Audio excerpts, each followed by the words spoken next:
Hey, what's up, everybody? This is the one and only ABB. I got your request, and I decided to go ahead and share with you some of many of my experiences with the so-called download types. Not only do I have witness, that witness is here. Say what's up to my sister Faye. Say what's up. What's up, my family? Child, this is some juicy stuff. You talking about spilling some tea? We gonna spill some boost for you, honey. Yeah, she got her boost drink. This is going to be kind of funny, but at the same time, it's not funny. No. Now, mind you, what I'm about to share with you is way before Jerry Springer, way before pranking videos. We was in our own little world, had our own reality TV circus of a show going on. We were the misfits, so we misfit and entertained ourselves. Yeah, now. we were the misfits in our neighborhood. So while everyone else around us was out doing them, we were more so in the house. And when we would be in the house, we would come up with our own entertainment, our own fun. Being creative, using our imagination. That's why we both ended up in the creative arts. But anyway, to the people who are just coming across a video like mine, this is not my first channel. My first and main channel was dedicated to what I experienced and learned as the result of having the ability to see beyond the veil. So the people who've been watching me from that point of view are privy to my background, because I've always been very open and transparent about being sexually molested. I've always been open and transparent about my relations with females and males. There's no secret here with me. So if anyone ever says that I was on a download, they're telling a damn lie, because I've always been bold and honest about everything about me for the most part. With some things you still have to keep to yourself, but when it comes to human sexuality and things that are unconventional or taboo, I always had the balls of steel to be upfront and bold about it. So I'm saying this to the people who are just coming as a premise, because I need you to know that the very first time I became aware of men on a download was through molestation. Now, keep in mind, my first 3 sexual experiences were with females. All right. I later had experiences with males. Those males who molested me, they all are fathers now, and they only deal with women on the surface. This is when I realized just how really common the download thing really is. So anyway, keep it on the download. Good background music, okay? Now, my sister and I, like I said, we created our own world. We didn't fit in. We didn't care to fit in with the people we grew up with. So for amusement and entertainment, being kids, we would come up with all kind of things. So one day, it was my idea. I was like, let's just dial random numbers and play on people's phones. So we would prank women and men, but what we found out really quickly is that guys are the most easiest to pull in with this stuff. Women just, they hang up the phone. Yeah, they'll hang up the phone. They didn't play. Yeah, exactly. So I was like, you know what? The guys are easier. Let's just prank these guys. So I told my sister, I said, I'm going to call this random number, and if a guy answer, I'm going to disguise my voice like I'm a female. I used to know how to disguise my voice and sound just like a girl back then, because naturally I didn't have a lot of testosterone. We were kids. We were like, what, about 12 or 13? Because we're only about a year and a couple of months apart. So we were about the same age. We were about 12 or 13, somewhere in there. 10, 11, 12, 13, 14, maybe 14. Because this went on for about 4 years, what we're about to share with you. So I said, let's dial random numbers and get guys on the phone, and I'm going to disguise my voice and pretend like I'm a female. And then I'm going to gain their trust in the conversation. And then at the end, I'm going to drop the bomb and say that I'm really a man. Yeah. You did it too. We would take turns on it. Yeah. So anyway, we would just make up random numbers that would kind of be similar to our area code. And what I would do is, if a guy answered, he could be young, old, it didn't matter. But most of the guys we pranked were young, like maybe 20, early 20s. The oldest maybe 30 something or so. because we would always ask their age and we would give a fake age. So anyway, we would dial these random numbers. If a guy would answer, I would disguise my voice and I would ask for like another guy's name, like Tyrone or something. And I kid y'all not, without fail, they'll say something like, "Oh baby, you sound good. You got the wrong number." Yeah. What's your name? What's your name, shorty? You sound good. What was my character name? Tracy. And then sometimes I would use Tony, which happens to also be an AKA for me as well. Tony is short for Anthony. So guys would always be like, "Damn, shorty, you sound good. What's up, ma?" You know, and I'll be like, "I'm fine, you know." And they'll ask what's my name. I'll be like, "I'm Tracy." And child, mind you, not to cut you off, mind you, these had girlfriends. Yeah, well, I'm getting to that. I got to build up to it. So I would talk with these guys and they'd be really into the conversation. "Baby, you know, how old are you?" I would have a fake age. I would have a fake description. So we just chatting on and the guys just really into the conversation. And I would say about 30 minutes in the conversation, I would say something like, "I really like this conversation." And I was like, I really like this conversation, but, I don't know. It's something that I gotta tell you. I can't really describe my voice anymore like that. And they be like, "Baby, what's up? What is it? What's wrong?" And I'd be like, "I don't know how to tell you this," but he'd be like, "Baby, go ahead and tell. What's up? I'd be like, "I'm a man." So? Yeah. They like, sometimes they won't believe it. They'll be like, "Stop playing. No, you're not. No, you're not." And I'm like, "Yes, I am. I'm a man. Once they see that I'm serious, "Oh, okay. So what's up? I don't care. What's up? Where you live? Where you live?" Right. They keep the conversation going, right? And so I'm like, "You don't care that I'm a man?" "No, what's up? I mess around. What's up? And then some of them like, "Man, I already knew anyway." Yeah, some of them would say, "I kind of figured that anyway." Now, here's the thing. We would see how far these guys would go. So what we did, was there was a vacant house across the street from us. So when they would be real pressed, right, we would give them the address to the fake house across the street. And they were thirsty. I mean, really thirsty. And we would be looking out the window, cracking up, laughing. And and the guys, they would show up and they be looking real confused and like, thirsty and desperate. Now, mind you, these were not quote unquote gay men or gay identified men. These were your everyday thug, average guy next door types. Now, this is the thing. My sister and I, we did this at least 3 times a week for at least 4 years.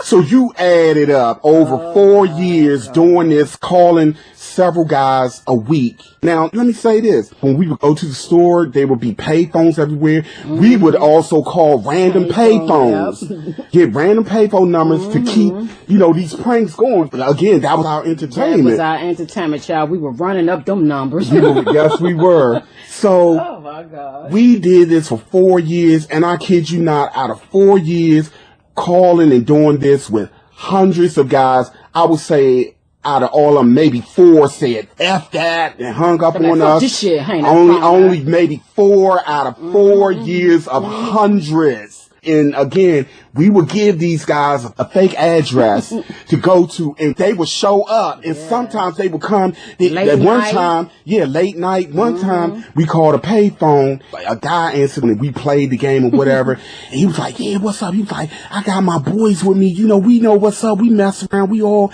down or whatever." And so he was like, "Okay, I got a friend that's really a guy too. He's down with it or whatever."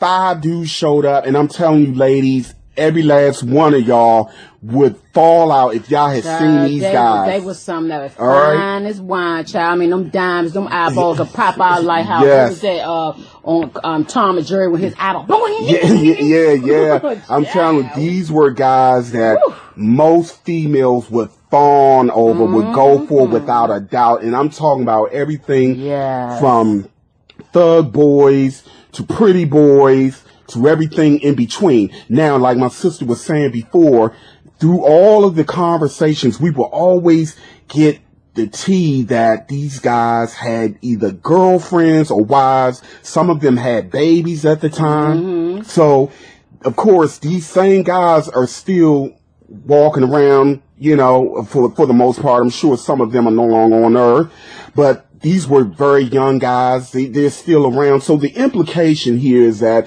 if they were doing it so freely and loosely, then you can only imagine what they're probably still into. Now, I always said that which we hide and suppress will either be magnetized to us through an experience, through another person, or it will come out through our seeds, and that means the children. I have no doubt in my mind that a lot of those guys who lived on the DL, actually, I know a couple personally who were on the DL, who had sons, and they're on the DL as well. We got our cousin. Yeah, right. Remember that a cousin of ours happened to be at one of the payphones that we call, and our family listened to it. I'm not gonna say his name, nope, I ain't gonna do but that. he was eager to get down, which I already sensed he messed around, but we got absolute proof, and this cousin to this day don't know. We know what's up, okay? Yes.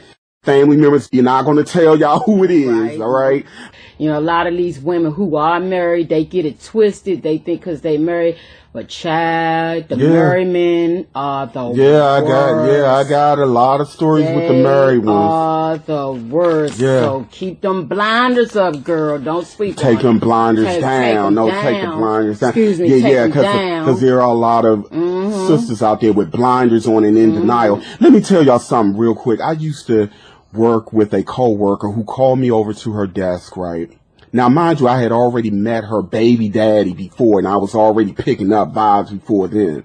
She called me to her desk, and she was like, Anthony, check this out. So she pulled up a picture of a very beautiful, attractive woman. Some of y'all may have seen this because it went viral, this email. And as you scroll down, the top comes off.